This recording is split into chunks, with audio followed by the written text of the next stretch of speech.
Oh man, I made the champion mad with his fucking frosted tips and his gay little watch. Oh no! I'm just joking. Hey, Izzy is a savage, bro. Hey, watch no out. Doubt. Hey, what happened before we walked on stage? Hey. I smacked you on the ass like my bitch. Bro, your Pornhub is just that's filled with facts. cartoons, bro. No man that beats off the cartoons is gonna beat me. Bro, trust me. If you ever, I can tell you what. If you win this fight, when we fight, I knock you out. I'm gonna do a TikTok dance over your grave. Oh, fucking, look at this. Grown-ass man on fucking TikTok. Maybe that's the problem, bro. And the we don't want this guy's a champion. Do something about it. We don't want this guy as a champion. Do something about it then. Bro, any Do day. something about bro, it. I will walk outside with you right now. Right now, you want to get my number? Step. Come on, bro, I will walk. Right there, I smacked you on your ass. The fuck you do? Listen, bro, you're going to break a fucking nail. Calm down. I'll break your fucking face. I'll break your fucking face. Hey, I'll break my nail in your get face. This man. Alex, get this. Hey, man, you better focus on your guy. If not, he's gonna fuck you up too.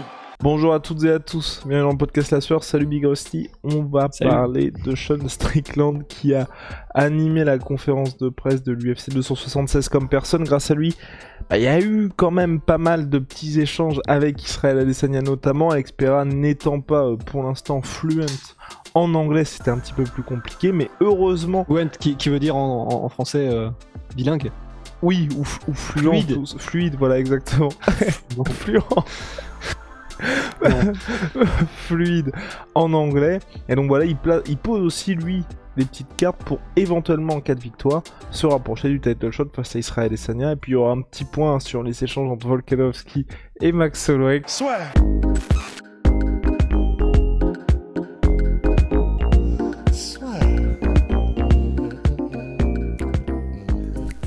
Entre dans l'octogone avec Unibet.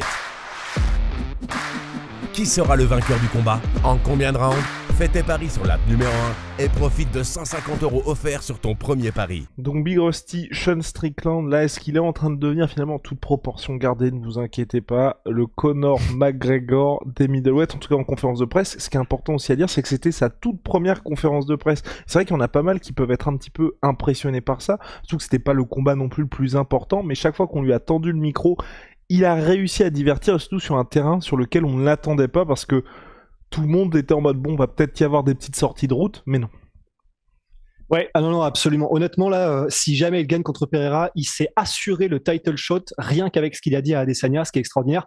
Et juste en aparté, avant de partir là-dessus, je voudrais prendre 30 secondes pour faire mon mea culpa, personnellement, juste par rapport à la médecin de RS7. Parce que après l'événement, en gros, pour l'arrêt de Amin Ayoub contre Damien, j'ai été très hautain et j'ai été en mode, il faudrait peut-être qu'elle regarde plus de combats parce qu'on laisse faire machin. Et je me suis trompé. Et l'expert, c'est absolument pas moi dans le domaine médical. Je n'y connais rien. C'est elle. Et la preuve en a été qu'il y a eu une fracture j'ai déjà oublié tous les termes tellement je n'y connais pas.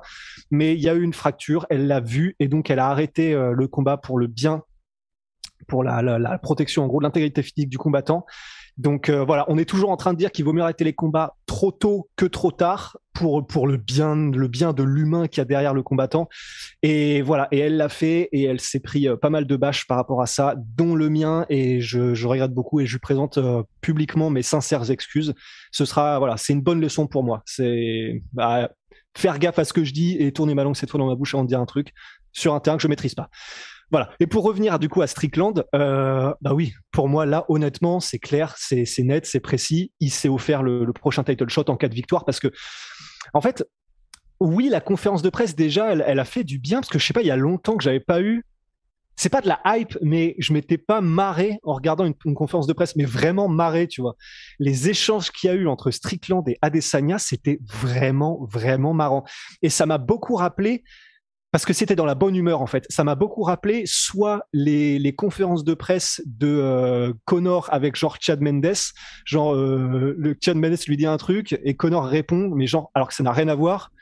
Ouais, mais je pourrais quand même poser mes couilles sur ton front, tu vois. Enfin, et c'était des bonnes blagues, ça faisait marrer tout le monde. À chaque fois, c'était bien trouvé, c'était dans la bonne humeur.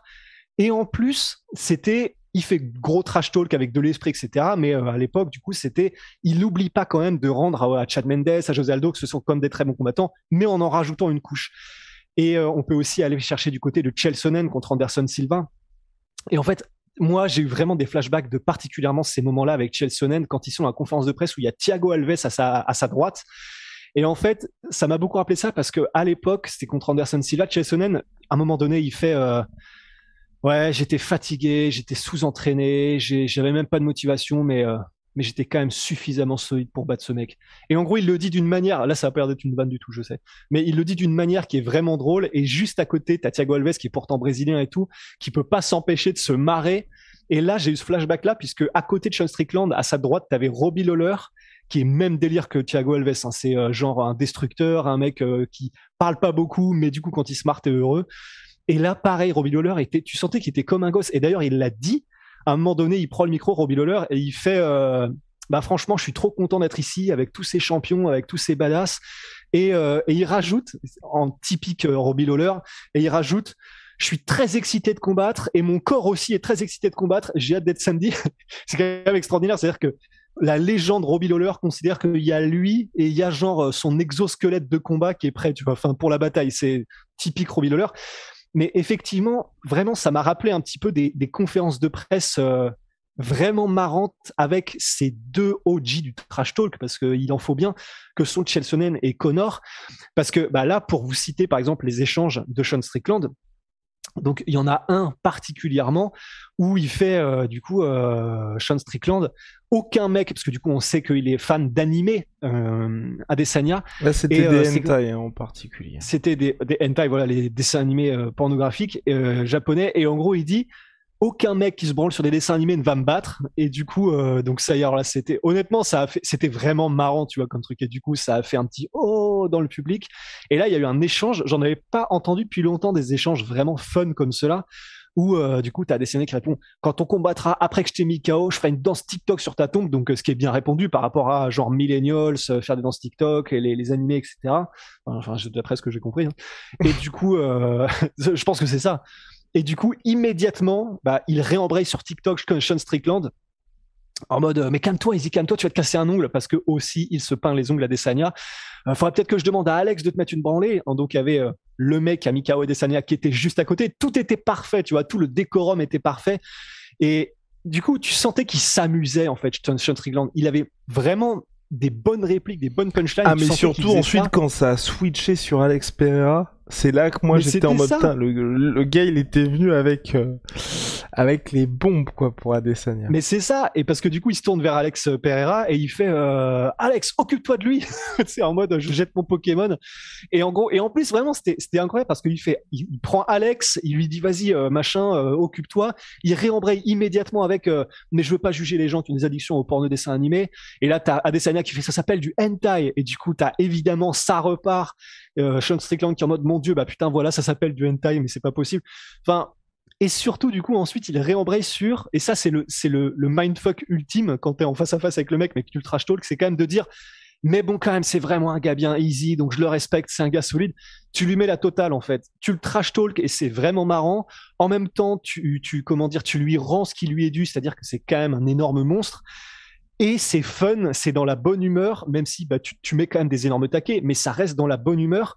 Le public répond présent, et c'est vrai qu'avec, en plus, du coup, il y avait Holloway Volkanovski juste après, qui était cool aussi, un peu en dessous pour moi en termes de fun et d'originalité dans le trash talk, mais ça faisait une conférence de presse vraiment intéressante comme on n'en avait pas eu depuis longtemps. Et du coup, c'est vrai que cette réminiscence des trash talk qu'on a eu avec Conor et Chael, c'était vraiment marrant à voir, quoi. Ouais, non, de tous, moi, c'est juste Sean O'Malley et Pedro Munoz où j'ai trouvé ça un petit peu en deçà de... Enfin, j'en attendais pas grand-chose non plus, mais c'est vrai que j'ai trouvé qu'ils étaient vraiment effacés quand on sait que même Robbie Lawler, qui est pourtant pas un monstre des conférences de presse, a réussi à plus leur voler la vedette. Ouais. J'ai pas trop compris non plus, et même leur stare-down, leur face-à-face, était un peu chelou. J'ai pas trop compris ce qu'ils essayaient de faire avec O'Malley qui met son poing, l'autre le baisse, il se recule. Et même O'Malley, quand il y a un journaliste qui lui a posé la question, donc est-ce que tu penses que ce combat-là va te rapprocher un peu du titre? Tu vois, je lui dis oui, je pense que ce combat va me rapprocher un peu du titre. Enfin, je trouve que c'était bizarre parce que même, j'ai l'impression, moi, ce que j'interprète, hein, attention, mais que même Sean O'Malley, tu vois, voit Pedro Munoz comme un vrai test. et qu'il est par rapport à d'habitude, je vais un petit peu moins faire le fanfaron, de dire à quel moment je vais me mettre KO et ce que je vais faire exactement, parce que c'est peut-être pas du tout sûr que ça se passe comme prévu en fait ce combat-là. Et puis Pedro Munoz qui est lui dans la lignée de ce qu'il fait d'habitude, bah c'est un mec hyper solide, mais c'est vrai que c'est pas devant un micro qui va réussir à vous vendre le combat. Bah, c'est clair. Je sais pas trop si c'était dû à la situation, c'est-à-dire que c'est vrai qu'ils sont dans une conférence de presse où t'as Adesanya versus Cannonier, mais qui fait du trash talk avec Pereira et Strickland. T'as un espèce de jeu à 4. T'as Holloway versus Volkanovski, quand même très attendu, et c'est une sacrée revanche. C'est vrai qu'il aurait pu, au contraire, essayer de tirer son épingle du jeu justement en tentant les punchlines. Peut-être qu'il s'est dit que ça ferait forcer, genre ok, moi aussi il faut que je sois là pour les punchlines. Mais c'est vrai que qu'il se soit dit ça ou pas, c'est-à-dire que c'était un peu genre conscient en mode ah ok, bon bah là c'est peut-être pas le moment vu que ça part de tous les côtés, nous on est derrière, machin. Mais c'est vrai que typiquement, tu vois, quand il y avait eu, alors je sais pas si c'est une bonne comparaison, mais quand il y avait eu la fameuse conférence de presse avec John Jones, Daniel Cormier, et que c'était du coup, je crois, Dustin Poirier contre Conor, quand même, Conor volait la vedette quoi qu'il arrive, donc faudrait qu'on trouve d'autres exemples, mais effectivement, je pense que s'il avait essayé, ça aurait peut-être rendu la conférence de presse au global encore plus légendaire, parce que là, chacun a joué sa partie, en fait, pour vendre l'événement, en tout cas. Parce que même Pereira, du coup, il parle pas anglais, c'est le gros obstacle, mais quand il a pris la parole, voilà, il dit comme d'habitude, il était, par rapport à Adesanya, etc. Donc, il y a que Cannonier qui m'a un petit peu déçu, aussi dans la conférence de presse, parce que c'était pas très original ni vendeur, disons. Même les échanges qu'il y a eu avec Adesanya sur dis-moi les 3 derniers adversaires où t'as eu l'air facile en les battant, il était là en mode non mais ça va être toi que je vais faire, que je vais battre de cette manière. Bref. Voilà. C'était pas ouf. C'est pas forcément de toute façon ce qu'on attend de Cannonier, mais du coup, c'est vrai que dans ces cas-là, en tout cas, ça n'aide pas quoi. Mais voilà, c'était ce podcast étant sur entre guillemets, des gros guillemets, le coup de génie de Strickland, parce que c'est vrai que on est toujours en train de parler depuis l'annonce de ce combat Pereira-Strickland de enfin Pereira qui va avoir sa chance parce que l'UFC met tout en place pour que machin.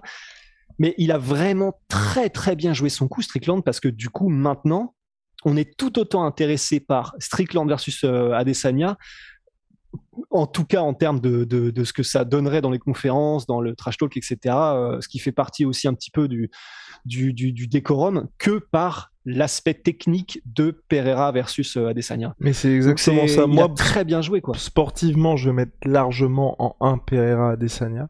Mais par contre, pour tout l'avant-combat, Sean Strickland Adesanya, parce que je pense vraiment Sean Strickland Adesanya, je pense que ça se termine très très très mal pour Sean Strickland. Ah oui. On n'en sait rien, c'est du MMA, mais bon, stylistiquement quand même, c'est vrai que il apporte des choses.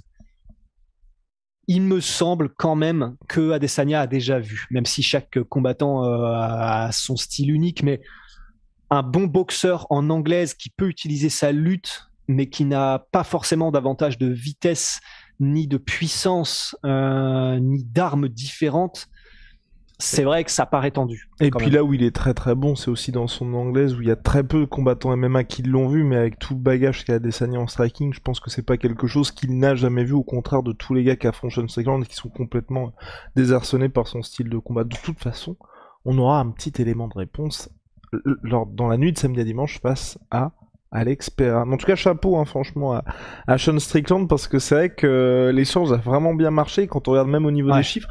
Mais moi, j'étais assez surpris. Je suis très curieux de voir ce que va faire cet événement-là en termes de pay-per-view, parce que c'est pas énorme du tout ce qui se passe.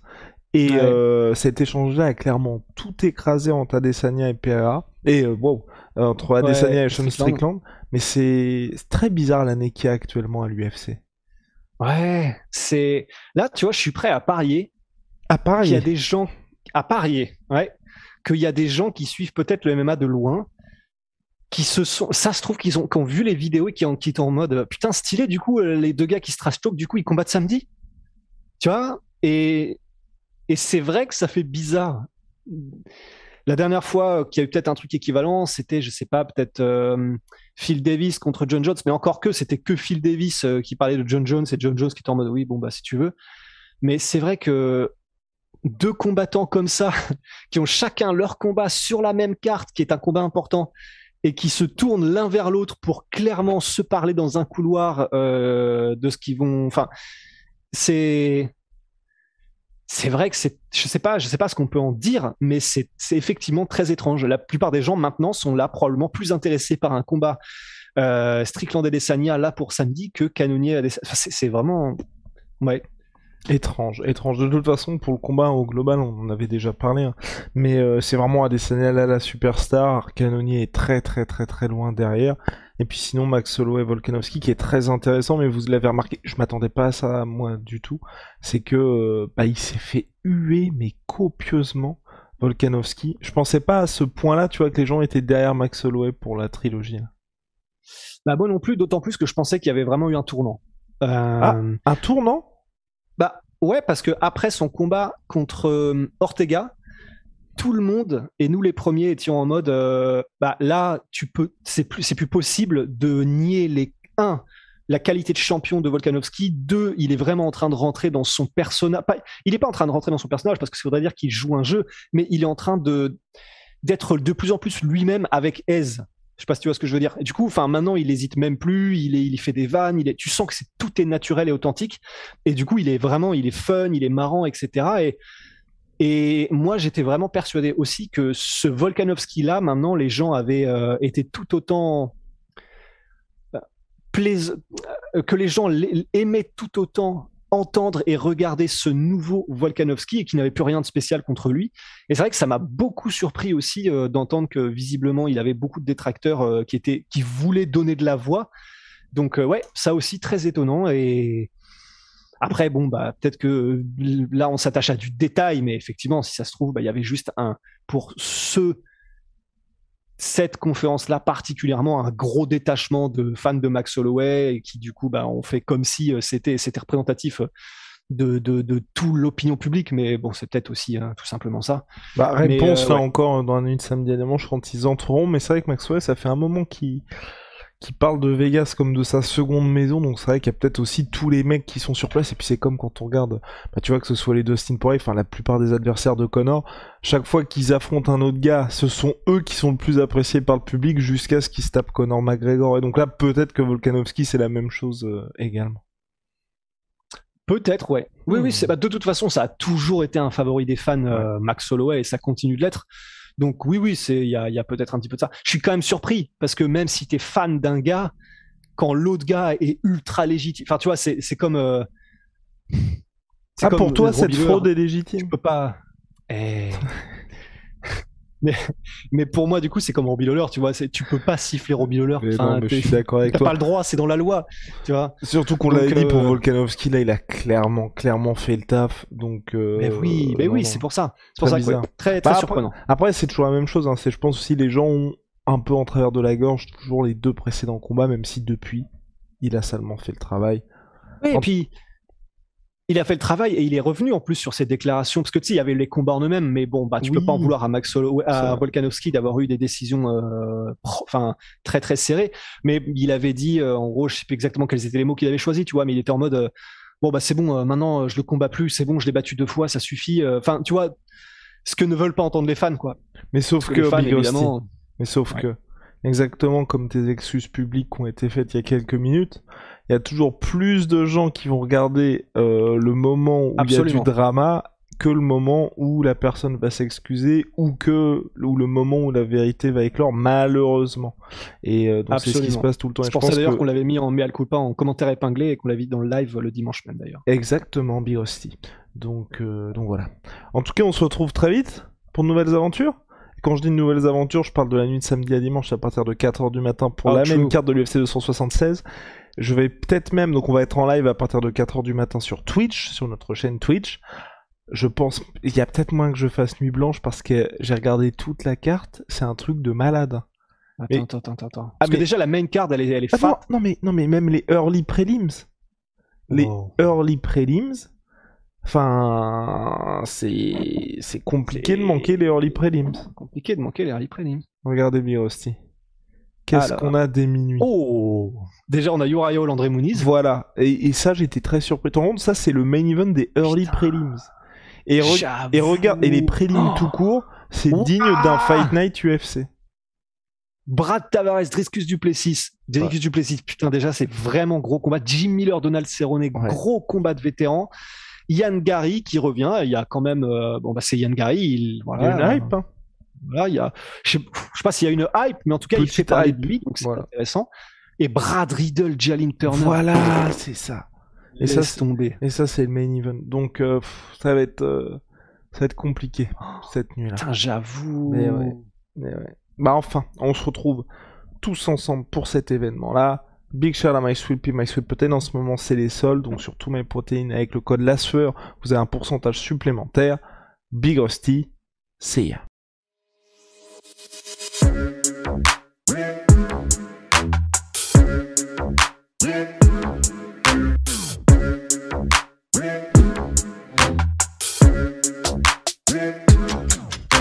I'm fucking coming for you!